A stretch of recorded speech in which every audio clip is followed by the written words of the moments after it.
When they think they have your vote in the bag and they don't have to do anything to earn your vote, that's when they start doing things like pulling hot sauce out of the bag, electric sliding at churches and things like this, because they don't think they have to do anything of substance to earn your vote. So I just cast my vote in the 2024 general election, United States. I know the main question on everybody's mind: who did you vote for? Who did you vote for? Trump, Kamala, Trump, Kamala, Kamala, Trump. Really, if you've been watching my political videos, there's really no question who I voted for. I've said it in almost every video I've done about politics. I did the same thing I've done the last 3 elections since 2016. I voted for that guy. Bernie, wrote his name in. And the reason I do this, I know people are going to see this and say, man, you just wasted your vote. What a wasted vote. It's not a wasted vote. I would love to vote Democrat. I agree with Democrats on a lot of things, more so than Republicans, actually, especially social issues and things like that. But the Democrats, they gave me no reason to vote for them. No, the Democrats think they have the black male vote in the bag, the black vote in the bag, which I think they're learning they don't in these past couple weeks. When they think they have your vote in the bag and they don't have to do anything to earn your vote, that's when they start doing things like pulling hot sauce out of the bag, electric sliding at churches and things like this, because they don't think they have to do anything of substance to earn your vote. So when I, as a black male, move my vote away and they see they have 0.00001% less black male vote, it might not mean anything, right? Because it's such a small percentage. But if other people in my demographic do this, next time around, next election, the midterms or the next general election, the Democrats are going to learn, okay, we should probably do something different. Let's use this at a larger scale. If all black Christians, all the black churches decided we're actually not going to vote Democrat, we're just going to withhold our vote or vote the other way, vote for the other party, what do you think is going to happen next election in terms of Democrats? Do you think they're going to go and fight for that vote back and they're going to try to do something actually meaningful to get that vote back? Yes, that's how politics works. So it's not a wasted vote. It's more of a statement vote. I'm in California, so when I voted for the propositions and the senators and stuff like that, there were 3 things on my mind that I think California needs. And that's how it kind of swayed my voting. We need decreased crime, we need increased wages, and we need decreased costs overall, especially in terms of taxes. So every vote that I made, I voted with that in mind. So there were actually propositions that I liked. $10 billion to build schools and colleges. There was $10 billion for drinking water, groundwater programs, go to state parks, local parks. I actually love the state parks in California. I think California is like the most beautiful state. We have the best national parks from Yosemite to Sequoia. We have places like Big Sur. I mean, we have the national forests, Stanislaus, San Bernardino. We have our beaches. We have lakes, Arrowhead. I mean, it's a beautiful place. So, and I love our state parks. I frequent our state parks. So normally I would vote for this, right? But I told myself this election season, I'm not voting for anything that's going to raise taxes on anything. I'm sorry. So I voted against something that I'm not actually against, but we don't need any more increased costs. Schools is a big one for me. Like, one of my deal breakers, if you're not for student loan forgiveness, or you're not for, free community colleges, if you're not for increased funding of vocational and trade schools, that's a deal breaker for me. If you want to cut school budgets and all that, that's a deal breaker. That's one of my few deal breakers. So normally I would vote for something like this, but I am not voting for anything that's going to raise our taxes this time around. And this proposition number 2 specifically was going to raise property taxes to help fund these bonds. That's how I voted. Again, there are 3 things I think California needs: decreased crime, decreased costs, and increased wages. You have to prove to me that this stuff is going to be beneficial. Otherwise, I'm not voting for it. You want to lower voter approval requirements no. I'm sorry, no. But there are 2 propositions I didn't vote for.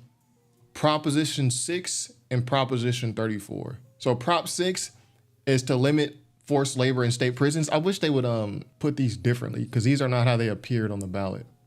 Here we go. Yeah, Prop 6 and Prop 34. Prop 6 to remove involuntary servitude as punishment for a crime. So basically, when you go to prison, you have to work. Now, I thought about this, and obviously this is linked back to slavery, right? But I think When you go to prison, you should have to work. But I also don't know how the inner workings of that works out. I don't know enough about working in prison to say whether it's good or bad, so I left it blank. I didn't vote yes or no. Now, if there was something on the ballot like, allow prisoners to increase their wages, I would vote for that. But that's not what this was. And another one's Prop 34. This is like a revenge bill. You can go read up on it on Ballotpedia. And there are some things that I actually voted for that I wouldn't normally vote for just based knowing the economic cost. So for instance, increase the state's minimum wage to $18 per hour.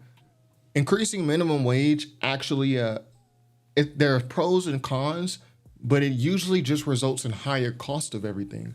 But again, just based on the 3 core tenets that I voted on this election, increase wages, decrease costs, decrease crime, I voted yes. I can't in good conscience vote against a minimum wage increase when the cost of living has increased so much. Increase the wages. I understand the economic impacts and how this might have unintended consequences, but based on how I'm voting, my morals of voting this time around, I can't vote against this. Prop 33, this is one similar to what I was just talking about. Prop 33 has to do with rent control. So rent control and then also vacancy control, which I didn't know what vacancy control is. I had to go look it up. Vacancy control basically, so when you got the apartment unit, let's say you got it for $1,000, but you've lived there for 3 years, the market value of rent in your area is now $1,300. Vacancy control basically allows the landlord to increase that rent from $1,000 to $1,300 based on the market value. This ballot proposition would actually delete that prohibition, if that makes sense. I can't, in good faith, vote against rent control. I mean, even though, again, there are unintended consequences, knowing a little bit about economics, I understand that rent control is going to result in limited supply of rental units and less maintenance of rental units because landlords are not going to be able to earn as much profit. But based on how I'm voting this time around, I am not saying no to this. Obviously, the main thing people are concerned about is the general election, Kamala Harris versus Donald Trump. I am personally very interested in the local politics too, but the president is important too, because they appoint the Federal Reserve Chair who controls monetary supply. They appoint Supreme Court justices. They appoint the heads of certain departments, education, health, etc., which can affect jobs in the country, right? I just have I don't think Kamala Harris or Donald Trump are good candidates. Kamala Harris, I gave her a chance, man. I really tried. I said I would never vote for Biden, but then when Kamala Harris came in, I said I'm going to give her a fair shot to try to convince me. She ain't convinced me, man. I don't believe anything she says. She just is all over the place. She'll say anything. You're seeing this now. She's saying that her black support is a lot lower than pretty much any Democrat in modern history. As a black candidate, she gets the least amount of black votes of anybody, including Hillary Clinton got more black votes. Joe Biden got more black votes. They're not even black. But now that she's seeing that her support is dwindling, now she's saying all these things, going on interviews with Charlamagne the God. It's like she stands for nothing. And I can respect a politician who, even if I disagree with one of their stances or policies, they've stood on it. And they stand on it, they've stood on it. You can look back decades, they've always stood on it. I respect that more than someone who's saying anything to get votes. So now we know Kamala owns a Glock. She's not going to take your guns away, is what she says. This business about taking everyone's guns away. Tim Walz and I are both gun owners. We're not taking anybody's guns away. So stop with the continuous lying about this stuff. But then a couple years ago, she's saying, yeah, if we need to take your guns away, we will. And just because you legally possess a gun in the sanctity of your locked home doesn't mean that we're not going to walk into that home and check to see if you're being responsible and safe in the way you conduct your affairs. She's saying anything to try to appeal to certain voting blocks. And I just don't respect that. I don't trust that. And it's like she has no backbone. She just wants to get into the position of power. And I just can't vote for someone like that. But for some reason, when I'm critical of Democrats, people automatically think, oh, you're a Trumper. It's like, I never said I was voting for Trump. Like, you got to stop making that association. Like, people are going to think you're stupid. This election, I leaned a lot more towards who's endorsing you. What groups are endorsing you? Is Gavin Newsom endorsing you? If yes, I'm probably not going to vote for you because the state of California has been a complete straight decline under Gavin Newsom. It was in decline before, but it's continued decline. So if Gavin Newsom's supporting you, I'm probably not going to not gonna support you.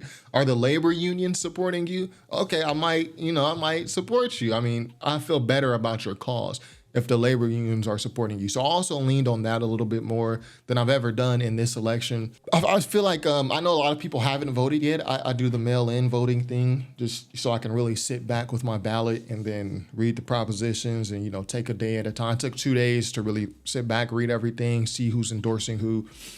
So I know a lot of people haven't voted yet. I think when people are voting, they should keep the Constitution of the USA in mind. And I don't think a lot of people keep that in mind. Like, for example, it doesn't matter if you as an American citizen, it doesn't matter if you're for guns or against guns. You could think guns need to be banned completely. They're the worst thing on earth. But when you're voting for a candidate and they say they're going to take guns away, that's a red flag for you. Because it's not about what you think about guns. It's about what does the Constitution say.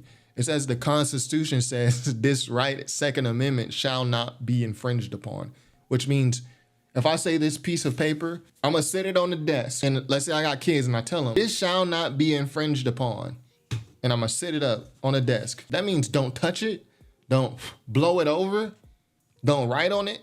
Don't do anything. When I come back, it needs to be exactly how it was. So the Second Amendment says shall not be infringed upon.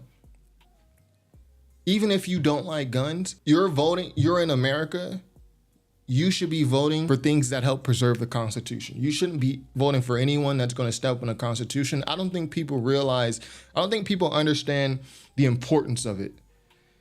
This is one of the things in political science that we study when we study nation states and other countries. The weakest states, the weakest nations, countries are those who have a flimsy constitution where it's changing. As the leaders change, as the prime ministers, the presidents change, the constitution changes a little bit. These are the weakest and most volatile countries. One of the huge examples of Pakistan, but back in the 1900s. Every time they got a new ruler, the constitution changed, so the law was never really respected. Like, it was an extremely volatile country. The reason why people call the Constitution of the United States one of the most important documents in history is because it stood the test of time for years, centuries. So when you're voting, even if you don't like guns, if a candidate, as an American, if a candidate is talking about infringing on the Second Amendment, you should not vote for that candidate because it's against our Constitution, regardless of how you feel or not. Or even free speech. You could not like what a group is saying, but you can respect their right to free speech. It's the same logic. And I know a response to this is people will say, well, when they wrote the Constitution, we didn't have AR-15s and all this automatic weapons and all this. So that's not what they meant when they said a well-regulated militia. You could say the same thing for free speech, right? When the founders wrote the Constitution, when they wrote the Free Speech Amendment, the internet wasn't around. So that doesn't mean you get free speech on the internet. The internet wasn't around. So when they say you get a right to free speech and you can't be prosecuted for that, that doesn't mean the internet. We can come after you for what you say on the internet. You don't have free speech on the internet because the internet wasn't around when they made the First Amendment. Like, come on, man. Like, it doesn't make sense. So I don't think a lot of people vote that way. But yeah, man, I voted today. I just dropped my ballot off. We'll see what happens. I don't really care who wins this election. I mean, there are plus sides for me if Kamala wins. There's this lawsuit called Sweet versus Cardona, which is going to discharge a good amount of my student loans, like half of them joints, and it's already been settled. I just have to wait until July of 2025. Then I should be getting my decision, which is it's already settled. So, discharge. And this is something that Biden helped put forward.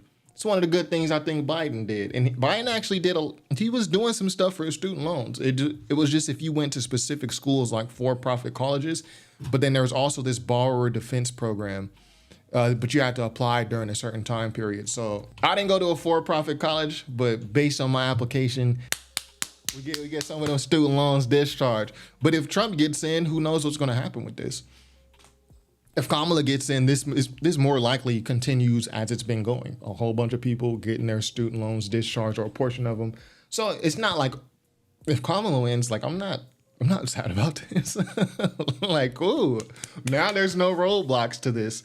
But there's also silver linings if Trump wins. Like when Republicans win general elections, the market usually goes up. You guys know I invest, like I do my thing just a tiny bit. So I'm gonna get a little boost, you know what I mean? If Trump gets in. So we'll see what happens, man. The local stuff I think matters more to me this time around than the presidential picks. But yo, let me know what y'all think. Be sure to go to Ballotpedia and search your state's, or this is not Ballotpedia, search your state's 2024 ballot propositions and get knowledgeable on what it is. Don't just walk into the election booth and then read the stuff while you're in the booth. Go home, read it first. What I used to do before I got my mail-in ballots, I used to read up on the propositions like a night before, and I would take a Post-it note and I would just write, okay, yes on this, no on that, yes on 54, no on 56. And then I would take this to the election booth with me. That way I already know what all this stuff is about. I just have to go mark yes or no. So do that, man. Know your local propositions and stuff like that. Who y'all voting for? Or I don't know, it's not couth to ask who you're voting for, but what do y'all think of this election, man? Let me know in the comments. Top5rapwebsite.com. Peace.